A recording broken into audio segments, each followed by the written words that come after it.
നിങ്ങൾ കാട്ടിലാണെങ്കിൽ എന്ത് ചെയ്യുമായിരുന്നു? ലൈബ്രറി പോയിരിക്കുമോ? ഫോണോഗ്രാഫി അതിന്റെ ആവശ്യങ്ങളുടെ ഫലമായി ഉണ്ടായതാണ്. നിലം എത്രയുണ്ട്, മൃഗങ്ങൾ എത്രയുണ്ട്, പിന്നെ സ്ത്രീകൾ എത്രയുണ്ട്, എല്ലാവരും പലതരം മണ്ടത്തരങ്ങൾ കാണിച്ച് പ്രകൃതിയെ നശിപ്പിച്ചുകൊണ്ടിരിക്കുകയാണ്. അതായത് പൗരുഷത്വത്തിന്റെ നാശം. ഓരോ ജ്ഞാനികൾ ഇരുന്ന് പ്രസംഗിക്കുകയാണ് പുരുഷത്വം നശിച്ചുകൊണ്ടിരിക്കുകയാണെന്ന്. പിന്നെ അവർ പറയുന്നു ഒരാളുടെ 1/2 കിലോ ചോര നഷ്ടമാവുന്നുണ്ടെന്ന്. ഇത് മനസ്സിലാക്കൂ, ഇതൊരു പുതിയ രീതിയാണ്. ഇത് തുടക്കത്തിൽ ഇങ്ങനെയൊക്കെ ഉണ്ടാവൂ എന്ന്. ചില പ്രശ്നങ്ങൾ ഉണ്ടാവുക തന്നെ ചെയ്യും. ഉണ്ടാവട്ടെ.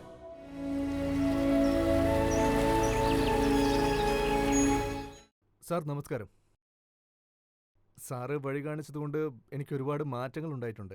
പിന്നെ എല്ലാ ഡയമെൻഷനിലും പ്രോഗ്രസ് ഉണ്ടായിട്ടുണ്ട്. അക്കാഡമിക്കലി ആണെങ്കിലും പ്രൊഫൈലിലാണെങ്കിലും. ലൈക്ക് സാറ് പറഞ്ഞ പോലെ ഞാൻ ഈ ബുക്ക് വായിച്ചു. ദേ ഇതുപോലുള്ള പുസ്തകങ്ങൾ. പിന്നെ ബിഗ്നസിനെ കുറിച്ചുള്ള വീഡിയോകൾ ഞാൻ കാണുകയുണ്ടായി. ഞാനും എൻ്റെ ഫ്രണ്ട്സും ഈ ബുക്ക് വായിക്കും തോറും ഞങ്ങളാകെ ഷോക്കായി പോയി. പിന്നെ എനിക്കാണെങ്കിലും അവനാണെങ്കിലും ഒരുപാട് ചോദ്യങ്ങളുണ്ടായിരുന്നു. അതായത് സാറിൻ്റെ ബുക്ക് ഓരോ തവണയും വായിക്കുമ്പോഴും ഞങ്ങളാകെ ആശ്ചര്യപ്പെട്ടു പോയി. അതേസമയം തന്നെ എനിക്ക് കുറച്ച് ഡിസ്ട്രാക്ഷനും ഉണ്ടായി. അതായത് ഞങ്ങൾ യൂത്ത് ആണല്ലോ, അപ്പോൾ കുറച്ച് ഡിസ്ട്രാക്ഷൻസ് ഉണ്ടാവും. അതായത് ഈ പോണോഗ്രഫിയൊക്കെ ഉണ്ടല്ലോ, ഈ പോണോഗ്രഫി നമ്മുടെ ശരീരത്തിനും സുഖം കിട്ടുന്ന ഒന്നാണല്ലോ. നമ്മൾ എന്തിന് ഇത്തരം സുഖങ്ങളൊക്കെ വേണ്ടെന്ന് വെക്കണം? അങ്ങനെ സന്തോഷം വേണ്ടെന്ന് വെക്കാൻ എനിക്ക് പറ്റില്ല. അത് ഈ പ്രകൃതിയുടെ വളരെ അത്യാവശ്യമായ ഒരു കാര്യമാണ്. കേട്ടിട്ടില്ലേ നമ്മുടെ ശരീരം സൂക്ഷിക്കണമെന്ന്? നമുക്ക് ശേഷം ഒരുപാട് ശരീരങ്ങൾ ഉണ്ടാവണം. പൂർണ്ണ വെജിറ്റേറിയൻ ആണെങ്കിൽ പോലും നിങ്ങൾക്ക് നിങ്ങളുടെ ശരീരത്തെ സംരക്ഷിക്കാൻ പറ്റും. അതായത് പ്രകൃതി അതിൽ വലിയ കുഴപ്പങ്ങൾ ഉണ്ടാക്കില്ല. അതുകൊണ്ട് ഒരു വിരോധവുമില്ല. നിങ്ങൾ പാലും മാംസവും ഒക്കെ ഉപേക്ഷിക്കുകയാണെങ്കിൽ നിങ്ങൾക്ക് അതുകൊണ്ട് യാതൊരു പ്രശ്നവും ഉണ്ടാവില്ല. അങ്ങനെ എന്തെങ്കിലും ഉണ്ടാവുകയാണെങ്കിൽ 2-3 ദിവസം ഉണ്ടാവും. ഒരു പാലുള്ള ചായ കിട്ടിയാൽ നന്നായിരിക്കും. ശീലമായി കഴിഞ്ഞാൽ പിന്നെ കുഴപ്പമൊന്നുമില്ല, അതങ്ങ് ശരിയായിക്കോളും. അതുകൊണ്ട് യാതൊരു പ്രശ്നവും ഉണ്ടാവുന്നില്ല. കാരണം പ്രകൃതി മുന്നോട്ട് പോകാനേ ശരീരം മുമ്പോട്ട് പോയിക്കൊണ്ടിരിക്കുകയല്ലേ. ആദ്യമൊക്കെ മാംസം കഴിച്ചു, ഇപ്പോൾ അതില്ല, അത്രേ ഉള്ളൂ. പക്ഷെ പ്രകൃതിയുടെ മറ്റൊരു നിബന്ധനയുണ്ട്, വളരെ അത്ഭുതമായത്. അതായത് നിന്റെ ഈ ശരീരം മാത്രം പോരാ, അതുകൊണ്ട് 2-3 ശരീരത്തിന് ജന്മം കൊടുക്കണമെന്ന്. പിന്നീട് ആ നിബന്ധന നിറവേറാതെ വരുമ്പോൾ അതൊരു പ്രശ്നമായി മാറും. ആ പ്രശ്നത്തെയാണ് ഡിസ്ട്രാക്ഷൻ എന്ന് പറയുന്നത്. അത് ഡിസ്ട്രാക്ഷൻ അല്ല, അതാണ് ശരിക്കുള്ള ട്രാക്ക്. അതായത് പ്രകൃതിയുടെ ട്രാക്ക്. നിങ്ങൾ കാട്ടിലാണെങ്കിൽ എന്ത് ചെയ്യുമായിരുന്നു? ലൈബ്രറി പോയിരിക്കുമോ?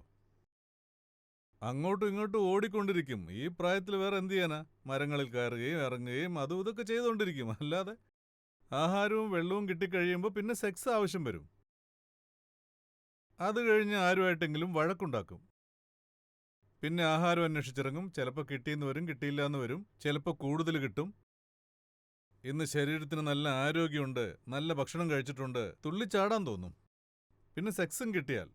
ഇതാണ് ശരിക്കും പറഞ്ഞാൽ കാട്ടിലെ മൃഗങ്ങളുടെ ജീവിത രീതി. പണ്ട് മനുഷ്യരുടെ ജീവിതം ഇങ്ങനെയായിരുന്നു. പണ്ട് ഇങ്ങനെയായിരുന്നല്ലോ മനുഷ്യരുടെ ജീവിതം. പ്രകൃതിയും ഇത് തന്നെയാണ് ആഗ്രഹിക്കുന്നത്. അതുകൊണ്ടാണ് ഇപ്പോഴും ആ രീതികൾ തുടരുന്നത്. പോർണോഗ്രാഫി ആവശ്യങ്ങൾക്ക് വേണ്ടിയുള്ളതാണ്.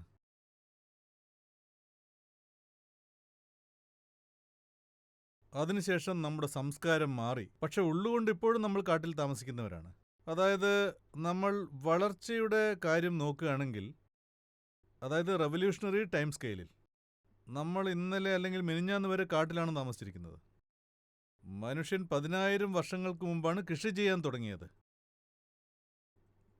മനുഷ്യൻ നേരായ ചിന്തയും ബുദ്ധിയും കൊണ്ട് 5000 വർഷം മുമ്പാണ് പ്രവർത്തിക്കാൻ തുടങ്ങിയത്. നമ്മൾ പുതിയതാണ്. നാഗരികതയിൽ, അച്ചടക്കത്തിൽ വളരെ പുതിയതാണ്. മൃഗീയതയുടെ കാര്യത്തിൽ നമ്മൾ 1,00,000 വർഷം പഴക്കം ചെന്നവരാണ്. പറയുന്നത് മനസ്സിലാവുന്നുണ്ടോ? ലക്ഷക്കണക്കിന് വർഷങ്ങളായി കാട്ടിൽ താമസിക്കുന്നവരാണ്. നമ്മൾ കാട്ടിൽ നിന്ന് ഇന്നലെ ഈ അടുത്ത കാലത്താണ് പുറത്തു വന്നത്. നമ്മുടെ ഉള്ളിലുള്ള ഒരു സംസ്കാരം ഉണ്ടല്ലോ, അത് ആരെ പോലെയാണ്? കാട്ടുവാസികളെപ്പോലെ. പിന്നെ കാട് നമ്മളെ രണ്ട് കാര്യത്തിനു വേണ്ടി തയ്യാറാക്കിയിട്ടുണ്ട്. ആദ്യത്തേത് ശരീരം സംരക്ഷിക്കുക, രണ്ടാമത്തേത് നാലു ചുറ്റിനും ആപത്തുണ്ട്, എപ്പോൾ വേണമെങ്കിലും ആക്രമിക്കപ്പെട്ടേക്കാം, അതുകൊണ്ട് നീ പ്രത്യുൽപാദനം നടത്തിയേക്ക്. അതും എത്ര സ്ത്രീകളുമായി വേണമെങ്കിലും, വിവിധ തരത്തിലുള്ള സ്ത്രീകളുമായി. കാരണം ഏത് സ്ത്രീ ഏതു തരം കുഞ്ഞുങ്ങൾക്കാണ് ജന്മം കൊടുക്കുന്നതെന്ന് നമുക്കറിയില്ല. അതുകൊണ്ട് നീ ചെയ്യാനുള്ള കടമ നീ ചെയ്യേ. അതായത് സ്റ്റോക്ക് മാർക്കറ്റ് പോലെ കുറച്ച് ഇവിടെ ഇൻവെസ്റ്റ് ചെയ്യുക, കുറച്ച് ഇവിടെ ഇൻവെസ്റ്റ് ചെയ്യുക. അല്ല, എല്ലാ പണവും ഒരേ ഷെയറിലേക്ക് ഇൻവെസ്റ്റ് ചെയ്യാറില്ലല്ലോ. ഡൈവേഴ്സിഫൈഡ് പോർട്ട്ഫോളിയോ ഉണ്ടാവുമല്ലോ. അതുപോലെ തന്നെയാണ് പ്രകൃതിയും ആവശ്യപ്പെടുന്നത്. അതായത് നിങ്ങൾക്കുള്ളിലും ഒരു ഡൈവേഴ്സിഫൈഡ് പോർട്ട്ഫോളിയോ തയ്യാറാക്കി വെക്കണം.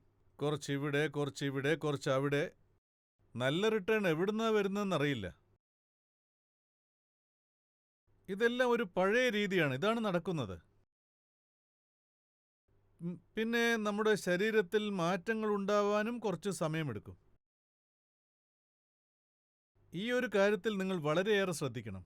ഒരുപാട് രോഗങ്ങൾ പിടിപെടാനുള്ള സാധ്യതയുണ്ട്. നിങ്ങൾ കാട്ടിൽ വസിക്കുമ്പോൾ വളരെ ഇമ്പോർട്ടൻ്റ് ആയ ഒരു കാര്യം, എവിടുന്ന് എന്ത് കിട്ടിയാലും അത് കഴിക്കുക, നാളെ എന്നുള്ളൊരു ചിന്ത ഉണ്ടാവരുത്. കൃഷി ചെയ്യുന്നില്ലല്ലോ, പിന്നെ യാതൊരു നിയന്ത്രണവുമില്ല. പ്രത്യുൽപാദനത്തിലും ആഹാര രീതിയിലും യാതൊരു അച്ചടക്കവുമില്ല. ചിലപ്പോൾ ആഹാരം കിട്ടും, കിട്ടാതെ വരാം. അങ്ങനെ കിട്ടിയാൽ നിങ്ങൾ എന്താണ് ചെയ്യുക? വലിച്ചു വാരി തിന്നും. അതുകൊണ്ടാണ് ഇന്നും ഇങ്ങനെ ഇരിക്കുന്നത്. ചിലർ നല്ല വണ്ണം വച്ചിരിക്കുന്നത്, ജലാംശം നഷ്ടപ്പെടുന്ന രോഗം, രക്തം ഇല്ലാതാവുന്നത്. അതുകൊണ്ടാണ് ഇപ്പോഴും മാരാരോഗങ്ങൾ പിടിപെടുന്നത്. ഇന്നും പിടിപെടുന്നുണ്ട്. അത് ബാക്ടീരിയ കാരണമോ വൈറസ് കാരണമോ അല്ല, അത് ലൈഫ് സ്റ്റൈൽ റിലേറ്റഡ് ആണ്. ലൈഫ് സ്റ്റൈൽ റിലേറ്റഡ് രോഗമെന്ന് വെച്ചാൽ വേറൊന്നുമല്ല, ഇതൊക്കെ തന്നെയാണ്. ഒരുപക്ഷെ നിങ്ങൾ വലിയ വലിയ മെട്രോ നഗരങ്ങളിലൊക്കെ താമസിക്കുകയാണെങ്കിലും, പക്ഷേ നിങ്ങളുടെ ശരീരത്തിൻ്റെ അവസ്ഥ ഇപ്പോഴും കാട്ടിലേതുപോലെയാണ്. പിന്നെ എല്ലാവരും ഇപ്പോൾ പ്രമേഹ രോഗികളാണ്. പ്രമേഹം എത്ര വലിയ രോഗമാണെന്നറിയോ? അതിന് പഞ്ചസാര കഴിക്കാതിരുന്നാൽ മാത്രം പോരാ, പക്ഷേ ചില സമയങ്ങളിൽ അത് നിങ്ങൾക്ക് പ്രയോജനം ചെയ്തേക്കാം. നിങ്ങൾ പഞ്ചസാര കഴിച്ചില്ലെങ്കിലും മറ്റ് ആഹാരങ്ങളെല്ലാം അകത്ത് ചെന്ന് പഞ്ചസാരയായി മാറും. അപ്പോൾ നിങ്ങൾ പറയുമായിരിക്കും ഞാൻ പഞ്ചസാര കഴിക്കുന്നില്ല എന്ന്. പക്ഷെ കഴിക്കുന്ന മറ്റ് ആഹാരങ്ങളെല്ലാം അകത്ത് ചെന്ന് പഞ്ചസാരയായി മാറും. ശരീരത്തിന് പഞ്ചസാര ആവശ്യമാണ്, അതിനുള്ളത് അത് തന്നെ ഉൽപ്പാദിപ്പിക്കും. പക്ഷെ ഈ ഒരു അവസ്ഥയിൽ പഴയ ആളുകൾ എന്താണ് പറഞ്ഞത്? എത്ര മധുരം വേണമെങ്കിലും കഴിച്ചു. പഞ്ചസാരയുടെ രൂപത്തിൽ നമ്മൾ എന്തൊക്കെയാണ് കഴിക്കുന്നത്? പണ്ട് പഞ്ചസാര ഉൽപ്പാദിപ്പിക്കുന്ന കരിമ്പ് കൃഷി വളരെ കുറവായിരുന്നു. പക്ഷേ ഇപ്പോഴാണെങ്കിലോ കരിമ്പ് കൃഷി വളരെയേറെ വർദ്ധിച്ചിട്ടുണ്ട്. അതായത് കഴിഞ്ഞ 100 വർഷത്തിനിടയ്ക്ക് പഞ്ചസാരയുമായി ബന്ധപ്പെട്ട രോഗങ്ങളുണ്ടല്ലോ, അതും വളരെയേറെ വർദ്ധിച്ചു വന്നു. എക്സസീവ് ഷുഗർ കൺസംഷൻ ഉണ്ടല്ലോ, അതായത് പോർണോഗ്രാഫി കൺസംഷൻ. ഇത് രണ്ടും ഒരു സ്ഥലത്തു നിന്നാണ് വരുന്നത്. എവിടെ നിന്നാണ്? കാട്ടിൽ നിന്ന്. നമ്മുടെ കാടത്തം നിറഞ്ഞ കഴിഞ്ഞ കാലമാണ് നമ്മെ നിർബന്ധിക്കുന്നത്. നെയ്യ്, പിന്നെ പഞ്ചസാര, കൂടാതെ കാർബോഹൈഡ്രേറ്റ് ഒരുപാട് കഴിക്കുന്നത്. Fat, sugar, carbs. നമ്മുടെ കാടത്തം നിറഞ്ഞ കഴിഞ്ഞ കാലം നമ്മെ നിർബന്ധിക്കുന്നു, നമ്മെ അതിലേക്ക് വലിച്ചിഴയ്ക്കുന്നു. കാരണം നമ്മുടെ ശാരീരിക രീതികൾ പഴയ കാലത്തുള്ളതാണ്. അത് മാറുന്നുണ്ട്, പക്ഷേ ഇനിയും ഒരുപാട് കാലമെടുക്കും. പിന്നെ പഴയൊരു ശാരീരിക രീതിയുണ്ട്. നിങ്ങൾക്കറിയാമല്ലോ, ഇന്ത്യക്ക് സ്വാതന്ത്ര്യം കിട്ടിയിട്ട് എത്ര വർഷമായെന്ന്? എത്ര വർഷമായി? എത്ര? ഇന്നൊക്കെ പെട്ടെന്നാണ് മരിച്ചു പോകുന്നത്. അതായത് ഇന്ത്യക്ക് സ്വാതന്ത്ര്യം ലഭിക്കുമ്പോൾ അമേരിക്കയിലും യൂറോപ്പിലും വളർച്ചയുണ്ടാവുന്നു. പക്ഷേ അമേരിക്കയിലും യൂറോപ്പിലും നിങ്ങൾ 3000-4000 വർഷം പുറകിലോട്ട് പോകും, അതായത് 15-16 നൂറ്റാണ്ടിലേക്ക്. അവിടെയും മരുന്നിന്റെ പ്രായം വളരെ കുറവാണ്. ജനങ്ങൾ വളരെ കുറഞ്ഞ പ്രായത്തിൽ മരിക്കുകയാണ്. പക്ഷേ കാടുകളിൽ ഒരിക്കലും മരുന്നിന് പ്രായം കുറവല്ല. പക്ഷേ അവിടുത്തെ ചൈൽഡ് മോർട്ടലിറ്റി റേറ്റ് ഉണ്ടല്ലോ, അത് വളരെ കൂടുതലായിരുന്നു. അതായത് കാട്ടിൽ കുഞ്ഞ് ജനിക്കുന്നത്, ആ കുഞ്ഞ് എത്ര നാൾ ജീവനോടെ ഉണ്ടാവും? എങ്ങനെ ജീവിക്കും? വേണ്ടത്ര വെള്ളമോ ആഹാരമോ വാക്സിനോ ഒന്നുമില്ലാതെ, പറ്റിയ സാഹചര്യമില്ല. ഒരു അമ്മയ്ക്ക് തന്നെ ആത്മവിശ്വാസമില്ല, ആഹാരത്തിന് വേണ്ടി പരക്കം പായുകയായിരിക്കും. കാട്ടിലെ മൃഗങ്ങൾ അവരെ വേട്ടയാടും. പിന്നെ എങ്ങനെയാണ് ആ കുഞ്ഞു ജീവനോടെ ഇരിക്കുക? കാട്ടിൽ ഏറ്റവും പ്രധാനമായി ഉണ്ടായിരുന്നത് ഓരോ സ്ത്രീയും തുടരെ തുടരെ ഗർഭിണിയായിക്കൊണ്ടിരുന്നു. ഓരോരുത്തരും 15ഓളം കുഞ്ഞുങ്ങളെ പ്രസവിച്ചുകൊണ്ടിരുന്നു. അതിൽ ഒന്നോ രണ്ടോ ജീവനോടെ ഉണ്ടാകൂ. ഇപ്പൊ കാട്ടിൽ നിന്നും മാറി, പക്ഷേ സ്ത്രീകളുടെ ശരീരത്തിൽ ഇപ്പോഴും അത് നിലനിൽക്കുന്നുണ്ട്, തനിക്ക് 15 കുഞ്ഞുങ്ങളെ പ്രസവിക്കാമെന്ന്. ആ ഒരു കാര്യത്തെയാണ് നിങ്ങൾ പറയുന്നത് ഫെമിനിയൻ നേച്ചർ എന്ന്. അതായത് ഞാൻ പറഞ്ഞു വന്നത് ഫെമിനിയൻ നേച്ചർ, അത്രയേ ഉള്ളൂ.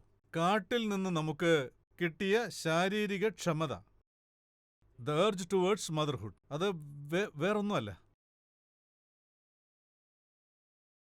പിന്നെ ഈ സമൂഹം സ്ത്രീകളോട് എന്താണ് പറയുന്നത്? കുഞ്ഞിനെ പ്രസവിക്കണം, കുഞ്ഞിനെ പ്രസവിക്കണമല്ലോ. അതും കാട്ടിൽ നിന്ന് വന്നതാണ്.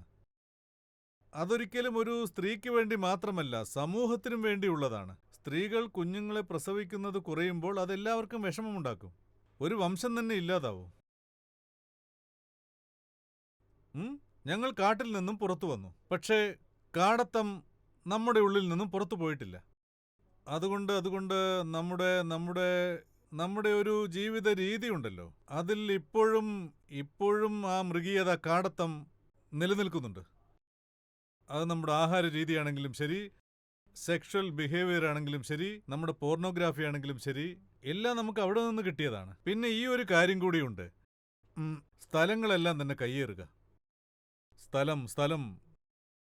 പണ്ടത്തെ ആളുകൾ ഭൂമി, സ്ഥലം, മണ്ണ് എന്നൊക്കെ പറഞ്ഞ് അലയാറുണ്ടല്ലോ. അവരോടൊക്കെ നിങ്ങൾ ചെന്ന് പറയണം വെർച്വൽ അസറ്റ്സ്. അവർക്ക് ഒന്നും മനസ്സിലാവില്ല. നിങ്ങൾ അവരോട് ചെന്ന് പറയണം എനിക്കൊരു വെബ്സൈറ്റ് ഉണ്ട്, ആ വെബ്സൈറ്റിന്റെ വാല്യൂ ഇത്രയാണ്. പക്ഷെ അതൊന്നും അവർക്ക് പറഞ്ഞാൽ മനസ്സിലാവില്ല. അവർ ചോദിക്കും സ്ഥലം എവിടെ, ഭൂമി എവിടെയെന്ന്. കാരണം കാട്ടിൽ വെർച്വൽ അസറ്റ്സ് ഇല്ല. കാട്ടിൽ എന്താണ് നടന്നുകൊണ്ടിരുന്നത്? ഭൂമിക്കാണ് വില. ഭൂസ്വത്ത്, നാൽക്കാലികൾ, സ്ത്രീ എന്ന ധനം. ഭൂമി എത്രയുണ്ട്, നാൽക്കാലികൾ എത്രയുണ്ട്, സ്ത്രീകൾ എത്രയുണ്ട്, ഇത് വെച്ചാണ് നിങ്ങളുടെ സമ്പന്നത അളക്കുന്നത്. ആർക്കെങ്കിലും ദാനം കൊടുക്കുകയാണെങ്കിലും ഇതൊക്കെ തന്നെയേ കൊടുക്കാനുള്ളൂ. ഭൂദാനം, ഗോദാനം, പിന്നെ കന്യാദാനം. കാരണം ദാനം കൊടുക്കാൻ ഇതൊക്കെയേ ഉള്ളൂ, വേറെന്ത് ചെയ്യാനാ? ഇതിനൊക്കെ അന്ന് വിലയുള്ളൂ. നമുക്ക് സ്വന്തമായി ഇതൊക്കെ അന്നത്തെ കാലത്തുള്ളൂ. മണ്ണിൽ അതിൽ വിത്ത് വിതച്ചാൽ ഉണ്ണാനുള്ള അന്നം അത് തരും. പശു അത് കൃഷി ചെയ്യാൻ സഹായിച്ചിരുന്നു, അതായത് വയൽ ഉഴുതാൻ സഹായിച്ചിരുന്നു. പിന്നെ പാല് തരും, മാംസം തരും, തോല് തരും, സവാരി ചെയ്യാം. സ്ത്രീകളോ, അവരും അതുപോലെ തന്നെ. അതായത് മണ്ണിൽ വിത്ത് വിതച്ചാൽ അത് വിളവ് തരും. അതുപോലെ തന്നെയാണ് സ്ത്രീകളും. അവർക്ക് കുഞ്ഞുങ്ങളെ പ്രസവിക്കാൻ കഴിയും.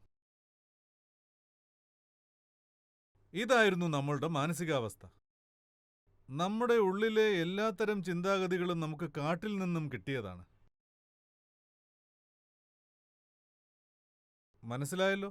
എല്ലാ ഇടുങ്ങിയ ചിന്താഗതികളും നമുക്ക് കാട്ടിൽ നിന്നും ലഭിച്ചതാണ്. അപ്പോൾ മുക്തിക്കുള്ള അർത്ഥം ശരിക്കും ഇതുതന്നെയാണ്. നമുക്ക് മുക്തി ലഭിക്കുന്നത്, ശരീരം കൊണ്ട് മുക്തി ലഭിക്കുന്നത്. അകമേയുള്ള സ്വാതന്ത്ര്യം എന്നത് തന്നിൽ നിന്നും സ്വാതന്ത്ര്യം ലഭിക്കുക എന്നതാണ്. പുറമേ സ്വാതന്ത്ര്യം എന്നതിന്റെ അർത്ഥം സമൂഹത്തിൽ നിന്നും ഈ ലോകത്തിൽ നിന്നുമുള്ള സ്വാതന്ത്ര്യം.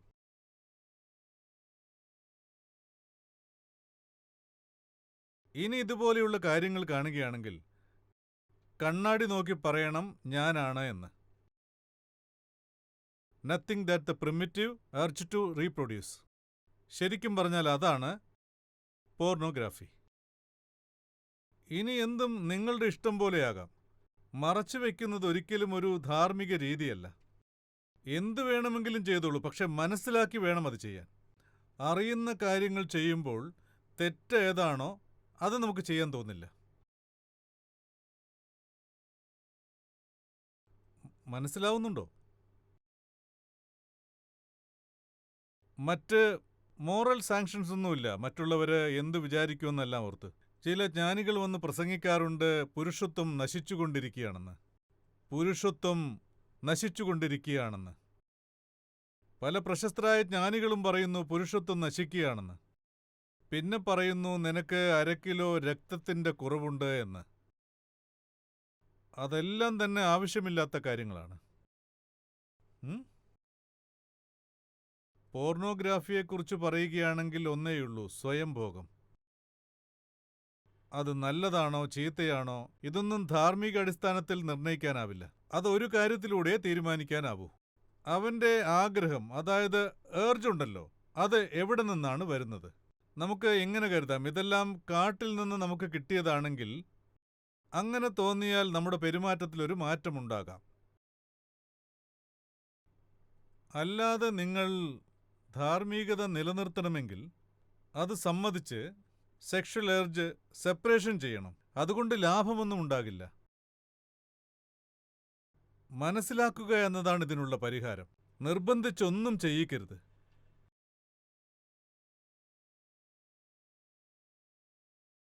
എന്താണ് നടക്കുന്നതെന്ന് ആദ്യം മനസ്സിലാക്കൂ. എന്താണ് നടക്കുന്നതെന്ന് മനസ്സിലാക്കി കഴിഞ്ഞാൽ നിങ്ങൾ തന്നെ പറയും ഇതിൻ്റെ ആവശ്യമില്ലെന്ന്. അത് കഴിയുമ്പോൾ നമ്മുടെ പെരുമാറ്റത്തിൽ മാറ്റമുണ്ടാകുന്നു. ഏത് രീതിയിലുള്ള മാറ്റമാണ് ഉണ്ടാവുക? ആ മാറ്റമുണ്ടായാൽ എന്ത് സംഭവിക്കും? അത് നമ്മൾ ചിന്തിക്കേണ്ട കാര്യമില്ല. പക്ഷെ മാറ്റമുണ്ടാകും. മാറ്റമുണ്ടായി കഴിയുമ്പോൾ എല്ലാം നല്ല രീതിയിൽ നടക്കും. ആചാര്യ സർ, എനിക്കിതിനെക്കുറിച്ച് ചെറിയൊരു ചോദ്യം ചോദിക്കാനുണ്ട്. ലൈക്ക് ടു സേ ലൈക്ക് ഞാൻ എൻ്റെ ഫ്രണ്ട്സൊക്കെ ചോദിക്കുന്നുണ്ട്. അവരോടെല്ലാം ഞാൻ പറയും, ഈ തോട്ട്സ് വരില്ലേ, ആ തോട്ട്സ് ഒബ്സർവ് ചെയ്ത് നമ്മളത് കാണണം. അത് കണ്ടിട്ട് നമ്മൾ അതിനെ സമീപിക്കുമ്പോൾ നമുക്ക് അതിൽ നിന്ന് ഒരുപാട് ദൂരം പോകാൻ പറ്റും. അതായത് അവർ വിചാരിക്കുന്നത് അവർ ആ തോട്ട്സ് വീണ്ടും വീണ്ടും കാണുമ്പോൾ അതിലവർ കൂടുതൽ സബ്മേർജ്ഡ് ആവുന്നതായിട്ട് അവർക്ക് തോന്നുന്നു. എന്നാ ആയിക്കോട്ടെ, ആയിക്കോട്ടെ. പുതിയ രീതികളാകുമ്പോൾ അതിൽ പല പ്രശ്നങ്ങളും ഉണ്ടാകും. തീർച്ചയായും ഉണ്ടാകും. ഇത് അന്ന് കാലത്തുള്ളതാണ്. വളരെ പഴക്കം ചെന്ന കാര്യങ്ങൾ, വളരെ വളരെ പഴക്കം ചെന്നത്. അന്നൊക്കെ സ്ഥാപനങ്ങളിൽ ഞായറാഴ്ചകളിൽ അവധിയായിരിക്കും. ഇന്ന് നമ്മൾ 30 ദിവസവും ജോലിക്ക് പോകുന്നു, അവധി എന്ന വാക്ക് തന്നെ ഇല്ലാതായിരിക്കുന്നു. പക്ഷേ ഒരു കാലത്ത് ഞായറാഴ്ചകളിൽ ആരും ജോലിക്ക് പോകില്ല. ഞാൻ ചെയ്തിട്ടുണ്ട്, പക്ഷെ മറ്റുള്ളവർ ചെയ്യില്ല. ഇങ്ങനെ എനിക്ക് സിറ്റിംഗ് നടക്കുമായിരുന്നു. 2 ദേവികളുണ്ടായിരുന്നു. അവരും വന്ന് ജോലി ചെയ്തിരുന്നു. അവരോട് 2 പേരോടുമായി ഞാൻ പറഞ്ഞു, നിങ്ങൾ 2 പേരും ഇന്നൊരു ദിവസം അവധി എടുത്തുകൊള്ളൂ എന്ന്. എന്തിനാണ് ഞങ്ങൾക്ക് അവധി? 6 ദിവസവും നിങ്ങൾ പറയുന്ന പോലെയല്ലേ ഞങ്ങൾ കാര്യങ്ങൾ ചെയ്യുന്നത്. പിന്നെന്തിനാണ് ഞായറാഴ്ച ഞങ്ങൾക്ക് അവധി? ഞങ്ങൾക്ക് അവധി വേണ്ട എന്നവർ പറഞ്ഞു. നിങ്ങൾ പഠിപ്പിച്ചിട്ടുണ്ടല്ലോ, ജീവിതത്തിൽ നേരായ ലക്ഷ്യത്തിനു വേണ്ടി പ്രവർത്തിക്കണമെന്ന്. അപ്പോൾ ഞായറാഴ്ച ജീവിതത്തിൽ നിന്നും പുറത്തു നിൽക്കണോ? ഞായറാഴ്ചയും എന്തെങ്കിലും ജോലി തരൂ എന്ന്. വിചിത്രമായ ഒരു കാര്യം തന്നെയാണ്. എല്ലാവരും ലീവ് ചോദിക്കും, ഇവർ പറയുന്നു ലീവ് വേണ്ട എന്ന്, എന്തെങ്കിലും ജോലി തരുമെന്ന്. അവസാനം ഞാൻ അവർക്ക് 2 പേർക്കും ജോലി കൊടുത്തു. അല്പം എൻ്റർടൈനായ ജോലി. നേരെ മോളിലേക്ക് പോകാൻ പറഞ്ഞു. എന്നിട്ട് അവിടെ ഒരു 2-3 മണിക്കൂർ ഒബ്സർവേഷൻ ചെയ്യൂ എന്ന്. എന്നിട്ട് അവിടെയെല്ലാം നോക്കണം ഏതെല്ലാം രീതിയിലുള്ള വൃത്തങ്ങളുണ്ടെന്ന്. അവിടെ മൊത്തത്തിലുള്ള ജനങ്ങളുടെ നടത്തം, അവരെന്തൊക്കെ വാങ്ങുന്നു, എന്തൊക്കെ കഴിക്കുന്നു, ഇതെല്ലാം നോക്കിയിട്ട് വരാൻ പറഞ്ഞു. അവരവിടെ നിന്ന് പോയി. വൈകുന്നേരം 7-8 മണിയാകുമ്പോൾ തിരിച്ചു വന്നു. ഈ ഒരു കയ്യിൽ 3 ബാഗ് തൂക്കിയിട്ടുണ്ട്. ഈ കയ്യിലും അതുപോലെ 3 ബാഗ്. എൻ്റെ ക്യാബിനിൽ നിന്നുകൊണ്ട് അവർ പറഞ്ഞു, ഇത് ഞങ്ങൾ വാങ്ങിയതാണെന്ന്. നിങ്ങളിതെന്താ ചെയ്തതെന്ന് ഞാൻ ചോദിച്ചു. ഒന്നുമില്ല, ഞങ്ങൾ ജനങ്ങളെ കുറേ നേരം നോക്കി, പിന്നെ ഞങ്ങൾക്ക് വാങ്ങാനുള്ളതല്ല വാങ്ങിച്ചെന്ന് പറഞ്ഞു. ഷോപ്പിംഗ്. എല്ലാവരും ഷോപ്പിംഗ് ചെയ്യുമ്പോൾ ഞങ്ങൾ എത്ര നേരം നോക്കി നിൽക്കാനാ? ഞങ്ങളും എല്ലാവരെയും പോലെ ഷോപ്പിംഗ് ചെയ്തു. ഇതൊക്കെ സാധാരണയല്ലേ? അതുകൊണ്ട് ഒരു കാര്യം വളരെ വ്യക്തമായി മനസ്സിലാക്കണം. നിങ്ങൾ കാണാനാണ് പോയത്, വാങ്ങിക്കാനല്ല. കാണുമ്പോൾ ആ സാധനങ്ങളെല്ലാം നിങ്ങൾക്ക് ഇഷ്ടപ്പെടാൻ സാധ്യതയുണ്ട്. നമ്മൾ നമ്മളെ തന്നെ നിയന്ത്രിക്കണം. ബ്രോ, എന്താണ് ചെയ്യുന്നത്? കാണാനല്ലേ പറഞ്ഞുള്ളൂ, ആസ്വദിക്കാൻ പറഞ്ഞില്ലല്ലോ. തുടക്കത്തിൽ അങ്ങനെയൊക്കെയാണ്, അത് നടക്കട്ടെ. അത് 2-3 തവണ ആവർത്തിക്കുമ്പോൾ അവർക്ക് എല്ലാം മനസ്സിലായിക്കോളും. ഇതുപോലുള്ള പല പ്രശ്നങ്ങളും ഉണ്ടാകും. പിന്നീടത് പതുക്കെ പതുക്കെ കുറഞ്ഞു വരും.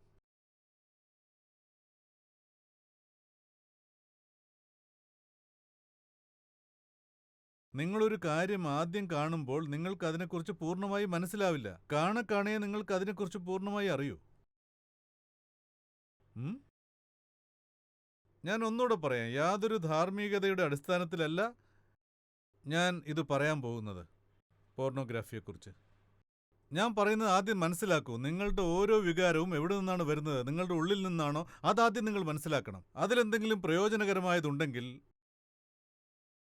സിമ്പിളായി നിങ്ങൾ ഒരു കാര്യത്തെ മനസ്സിലാക്കുകയാണെങ്കിൽ അതിനെക്കുറിച്ച് പൂർണ്ണമായി മനസ്സിലാക്കാൻ കഴിയില്ല.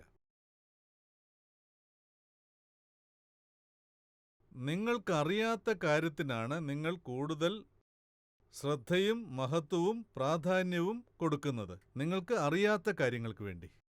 നമുക്ക് ആവശ്യമുള്ള കാര്യങ്ങൾക്ക് നമ്മൾ പ്രാധാന്യം കൊടുത്തേ മതിയാകൂ. അല്ലാതെ നമുക്ക് ആവശ്യമില്ലാത്ത കാര്യങ്ങൾക്ക് ഒരിക്കലും നമ്മൾ പ്രാധാന്യം കൊടുക്കരുത്.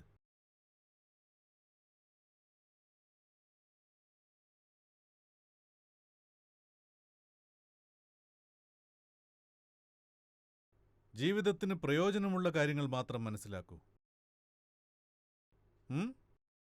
ഈ കാര്യങ്ങൾ മനസ്സിലാക്കാൻ പിന്നീട് സമയം കിട്ടിയെന്ന് വരില്ല. പിന്നെല്ലാം നിങ്ങൾക്ക് പാതിയെ മനസ്സിലാവൂ, ജീവിതം തന്നെ പാതി വഴിയിൽ നിന്നു പോകും. അതുകൊണ്ട് വേണ്ട കാര്യങ്ങൾ മനസ്സിലാക്കിയിരിക്കണം.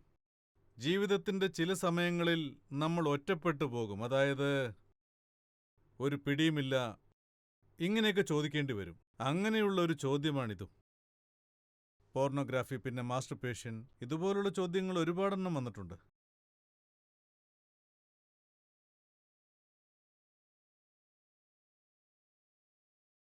ഈ പ്രശ്നത്തിനുള്ള ഉത്തരം അതെയോ അല്ലയോ. എന്നാൽ ഉത്തരം ഇതാണ്: ജീവിതത്തെ വളരെ അർത്ഥമുള്ളതാക്കൂ. ഈ പ്രശ്നങ്ങളെല്ലാം നമ്മെ വിട്ടകലും. പിന്നെ ആ പുറകിലിരിക്കുന്നവരോടാണ്, നിങ്ങൾ ഒരു സോക്സ് ഇട്ടിരിക്കുന്നു അതോ 2 സോക്സ് ഇട്ടിരിക്കുന്നു എന്നല്ല കാര്യം. ഇതാണോ ഇവിടെ ഇപ്പോൾ പ്രധാനം? അല്ലല്ലോ. അതുപോലെ ഇതും ഒരു പ്രധാന കാര്യമല്ല. അതായത് നിങ്ങൾ ആഭാസത്തരം കണ്ടോ ഇല്ലയോ എന്നുള്ളത്. പക്ഷെ ഇതിന്റെ പ്രാധാന്യം നമ്മൾ എപ്പോഴാണ് മനസ്സിലാക്കുകയെന്ന് വെച്ചാൽ, ജീവിതത്തിന് അർത്ഥമില്ലാതാകുമ്പോൾ. അതായത് ജീവിതത്തിലെ ചെറിയ ചെറിയ വിജയങ്ങൾ, പിന്നെ സ്വാർത്ഥതയില്ലാത്ത പലതും, സാധാരണ ജീവിതവും സാധാരണ പ്രശ്നങ്ങളും അല്ലാതെ വലിയ വലിയ ലക്ഷ്യങ്ങളില്ല. അപ്പോൾ ഇതുപോലെയുള്ള കാര്യങ്ങൾ വലുതായി തോന്നും.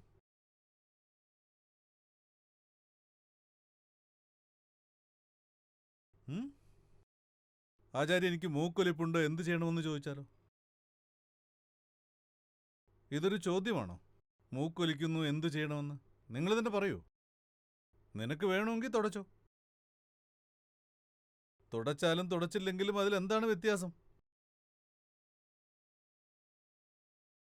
ഇതൊക്കെ വലിയ കാര്യങ്ങളാണോ? അതായത് ഇതിൽ നിന്ന് മുക്തി നേടണം. ചെറിയ ചെറിയ കാര്യങ്ങൾ ചെറിയ ചെറിയ സ്ഥാനങ്ങളിലേ നിങ്ങളെ എത്തിക്കൂ. ജീവിതത്തിൽ അതിനെന്ത് സ്ഥാനമാണോ ഉള്ളത് അതുമാത്രമേ നിങ്ങൾക്കും കിട്ടൂ.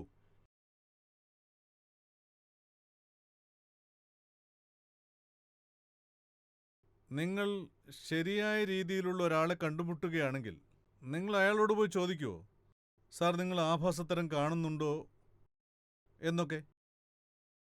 10 പേരടങ്ങുന്ന ഒരു ഗ്രൂപ്പ് ഉണ്ടാക്കൂ. അതിലാരെയാണോ ശരിയായി തോന്നുന്നത് അങ്ങനെ ഒരു വ്യക്തിയെ നിങ്ങൾക്ക് കിട്ടിയെന്ന് തന്നെ ഇരിക്കട്ടെ, അയാളോട് നിങ്ങൾ പോയി ചോദിക്കുമോ ആഭാസം കാണുന്നുണ്ടോ ഇല്ലയോ എന്ന്? ഇത് കുട്ടികൾ ചോദിക്കുന്ന ചോദ്യമാണ്. ഈ ചോദ്യം ഒരിക്കലും ശരിയല്ല.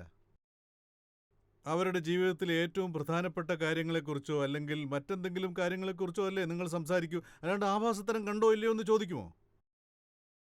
അങ്ങനെ നിങ്ങളുടെ ജീവിതത്തെ മാറ്റൂ. അതായത് ഇതുപോലെയുള്ള പ്രശ്നങ്ങൾ നിങ്ങളുടെ ജീവിതത്തിൽ വലുതാക്കരുത്. ജീവിതം ചെറുതാകുമ്പോൾ ചെറിയ ചെറിയ പ്രശ്നങ്ങൾ പോലും വലുതാവുന്നു. നിങ്ങളുടെ ജീവിതത്തെ നിങ്ങൾ വിശാലമാക്കൂ. പ്രശ്നങ്ങൾ വളരെ ചെറുതായിത്തീരും. നിങ്ങൾ വളരെ പ്രധാനപ്പെട്ട അല്ലെങ്കിൽ ഏതെങ്കിലും മഹാന്മാർ നിൽക്കുമ്പോൾ നിങ്ങൾ അവരോട് പോയി ചോദിക്കുമോ നിങ്ങൾ ആഭാസത്തരം കാണുന്നുണ്ടോ ഇല്ലയോ എന്ന്? കണ്ടാലും കണ്ടില്ലെങ്കിലും ഇത് വലിയ കാര്യമാണോ?